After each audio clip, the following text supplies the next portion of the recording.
देखिए यही फर्क होता है, जब सरकार नहीं थी तो खट्टर अंकल से गुजारिश हो रही थी, अब सरकार है तो मान अंकल से गुजारिश होनी चाहिए। बहरहाल चलिए डिबेट शुरू करेंगे, कुछ आंकड़े भी दिखाएंगे आपको। मेरे साथ शहजाद पूनावाला भारतीय जनता पार्टी के राष्ट्रीय प्रवक्ता हैं, स्टूडियो में। शहजाद बहुत बहुत स्वागत है आपका।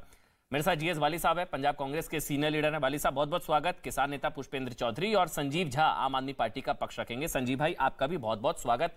लेकिन संजीव भाई मैं तो समझना चाह रहा हूं कि खट्टर अंकल से गुजारिश हो रही थी तो मान अंकल से भी होनी चाहिए ना सर। जब आपकी सरकार नहीं थी तो पंजाब जिम्मेदार, अब आपकी सरकार है तो सेंटर जिम्मेदार। ये तो क्लियर ब्लैक एंड मतलब क्लियर है सर, ये तो बिल्कुल हिपोक्रेसी कह लीजिए, कुछ भी कह लीजिए। संजीव भाई देखिए, आप कहा कि सरकारों को मिलकर करने की जरूरत है, सभी स्टेट्स को मिलकर करने की जरूरत है, क्योंकि किसी एक सॉल्यूशन में काम करने से ये पर्यावरण ठीक समस्या खत्म नहीं। लेकिन जब आपने पंजाब गवर्नमेंट की बात की, पंजाब गवर्नमेंट ने कुछ स्टेप की और एक केंद्र सरकार को सजेशन किया था। केंद्र सरकार को ये कहा था कि किसानों का ये कहना है कि पराली को हटाने के लिए कोई 2000, कोई 2200, कोई 2400, कोई 2500 रुपए पर एकड़ खर्चा होता है। तो पंजाब सरकार ने एक सजेशन केंद्र सरकार को दिया था कि 1000 रुपए हम दे देते, 1700 रुपए आप दे दीजिए, ये 2500 रुपए पर एकड़ के हिसाब से हम मुआवजा देते हैं।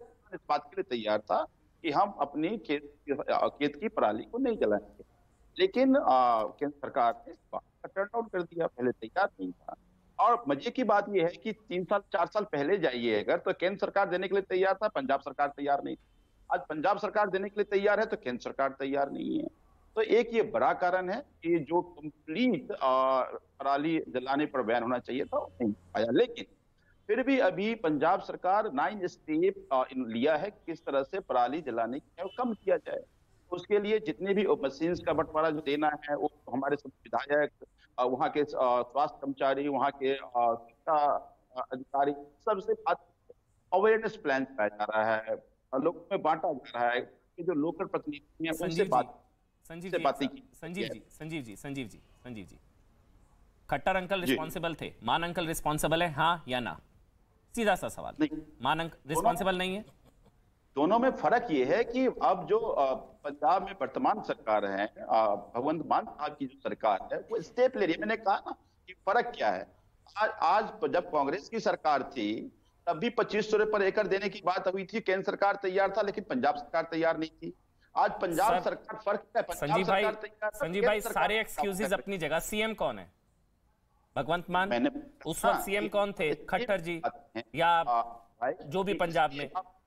बक स्टॉप होता है ना सर, रिस्पॉन्सिबिलिटी। संजीव भाई एक चीज सुनिए ना, मुझे उस वक्त के बयान याद आ रहे हैं ना। खट्टर अंकल से गुजारिश, डेडलाइन बताइए, डेडलाइन कब पराली जलनी। अब अगर ये मामले बढ़कर हो गए 17,846, ये तो फिगर गलत नहीं है, 17,846 1 नवंबर के, तो अगर ये 19% बढ़ गया पिछले साल के मुकाबले, पराली ज्यादा, तो रिस्पॉन्सिबिलिटी, पहली रिस्पॉन्सिबिलिटी आपकी है। एक्सक्यूजेस हो सकते हैं, फंड नहीं, ये नहीं, वो सारी चीजें हैं, लेकिन पहली रिस्पॉन्सिबिलिटी क्या भगवंत मान की, हाँ या ना? पहली रिस्पॉन्सिबिलिटी, फिर आगे आएंगे कि ये सेंटर सपोर्ट नहीं कर, सारी चीजें। पहली रिस्पॉन्सिबिलिटी सर। देखिए, जिम्मेदारी बिल्कुल स्टेट के मुख्यमंत्री की है, तभी हमने कहा कि दोनों को मिलकर काम करना पड़ेगा। ये एक स्टेट आइसोलेशन में काम कर लेगा, मुझे अच्छा लगा ये चीज बहुत अच्छी। आपने कहा कि स्टेट की रिस्पॉन्सिबिलिटी, सीएम की रिस्पॉन्सिबिलिटी, लेकिन सर गोपाल राय कह रहे हैं कि पोल्यूशन स्टेट की समस्या नहीं है नंबर 1, और पंजाब के लिए जो पराली जल रही है उसके लिए सेंटर रिस्पॉन्सिबल है। ये दो स्टेटमेंट अब थोड़ा सा कॉन्ट्राडिक्टरी हो गया, आप जो कह रहे हैं वो जो कह रहे हैं सर। इसलिए अमन जी कह रहे थे, जो मैंने आपको पहले कहा कि पंजाब के मुख्यमंत्री ने एक प्रपोजल केंद्र सरकार को दिया था कि अगर किसान ये कह रहे हैं कि 2500 पर एकड़ के हिसाब से मिल जाए तो पराली हम नहीं चलाएंगे, तो 1700 उसमें दिल्ली का भी 500 रुपए पंजाब सरकार मिलकर के देती।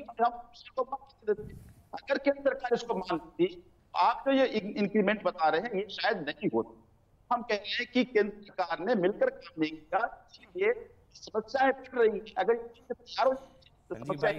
ठीक है संजीव भाई, आप बिल्कुल ठीक कह रहे हैं। जो दिल्ली वाले इस वक्त डिबेट दो भी देख रहे होंगे नेशनल लेवल पर, कोई भी, कि ये नहीं होता तो वो होता, वो नहीं होता तो ये होता, अल्टीमेटली नहीं हुआ ना। अल्टीमेटली 17,000 से ज्यादा मामले हैं ना सर, और रिस्पॉन्सिबिलिटी आप लोगों की है। चैप्टर मेरे ख्याल से क्लोज है सर। उसके बाद आपकी बात सही है, सपोर्ट नहीं कर रहे, फंड नहीं कर रहे। ये शहजाद बताएंगे क्यों नहीं सपोर्ट कर रहे हैं, क्या प्रॉब्लम है इनको दिल्ली वालों से? मैं पूछूंगा इनसे, मैं पूछूंगा, आप बिल्कुल सही कह रहे हैं, जवाब देंगे ना। शहजाद पूना वाले यहाँ पर बैठे हैं, बताएंगे शहजाद भाई क्यों नहीं सपोर्ट कर रहे हैं आप लोग? आप लोग सपोर्ट नहीं कर रहे हैं और वो चाह रहे हैं, और आप लोगों के चक्कर में पंजाब में पराली की समस्या है, उसके लिए आप लोग रिस्पॉन्सिबल है, सेंटर रिस्पॉन्सिबल है, और प्रदूषण स्टेट प्रॉब्लम नहीं है। अमन जी आज दिल्ली गैस चेंबर बन चुकी है, हम लोग बाहर टहलने भी नहीं जा सकते, ना कुछ करने जा सकते हैं, क्योंकि बाहर हवा में सांस लेंगे तो जहर आप अंदर ले रहे हैं। मैं 2-3 सवाल पूछना चाहता हूं, क्योंकि इनके जहरीले पोल्यूशन से ज्यादा चकराने वाली बातें इनकी हिपोक्रेसी की है।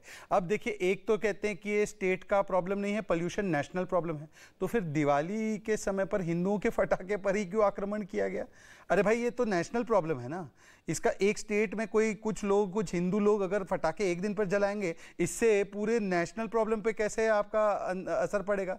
तो केवल हिंदुओं को टारगेट क्यों किया गया? एक लॉजिक वहां पर ध्वस्त हुआ। पर चलिए आते हैं कि ये मानते हैं कि पराली जलाना इसके लिए जिम्मेदार है। अब गोपाल राय जी क्या बोल रहे थे, उनका आज का वक्तव्य है कि पराली जलाना जिम्मेदार तो है, परंतु केंद्र समर्थन नहीं कर रहा।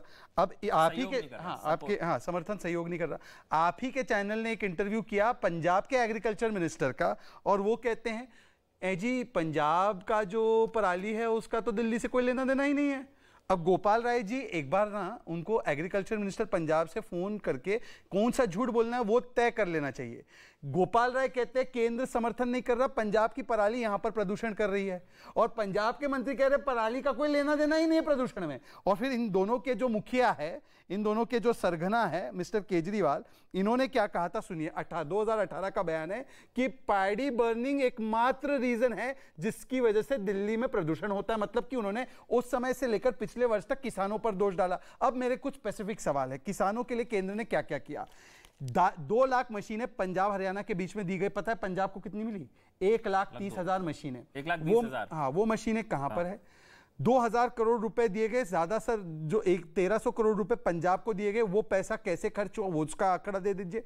11,000 मशीनें, इंडियन एक्सप्रेस की रिपोर्ट है कि वो मिसिंग है। ये मशीनें बांटनी थी किसानों में, 11,000 मशीनें कहां गई वो जरा उसका जवाब दे दीजिए। और तीसरा मैं पूछना चाहता हूं कि दिल्ली में जो मुख्य कारण आईआईटी दिल्ली की रिपोर्ट ने बताया था, कानपुर की रिपोर्ट ने बताया था, biomass burning, industrial pollution, vehicular pollution. केंद्र ने ईस्टर्न और वेस्टर्न पेरिफेरल एक्सप्रेसवे बनाए, परंतु इंडस्ट्रियल पोल्यूशन को रोकने के कितनी इंडस्ट्री पर, मुझे आंकड़ा चाहिए, कितनी इंडस्ट्री पर रोक होगी? आंकड़ा उधर लेकर जा रहा हूं। रोड डस्ट जो है उसके लिए इन्होंने कहा था वैक्यूम क्लीनर से वैक्यूम क्लीनिंग होगी। कितने वैक्यूम क्लीनर परचेज किए? मेरे स्पेसिफिक सवाल है। और वो 1,30,000 की मशीन, 1,30,000 मशीन पंजाब को दी गई है, वो कहां है? और जो पैसे 600 करोड़ रुपए रेसिड्यू मैनेजमेंट के लिए दिए गए वो नहीं इस्तेमाल किए गए। और अगर केंद्र के कदम इफेक्टिव नहीं होते तो हरियाणा ने 33% कम कैसे किया स्टबल बर्निंग, और वहीं पंजाब की स्टबल बर्निंग 17,000 से आगे कैसे चली गई? मतलब 33% कैसे बढ़ गई? बहुत सारे सवाल हो गए, इसको मैं एक रक्स में पूछ लेता हूं। संजीव भाई, आपने कहा पंजाब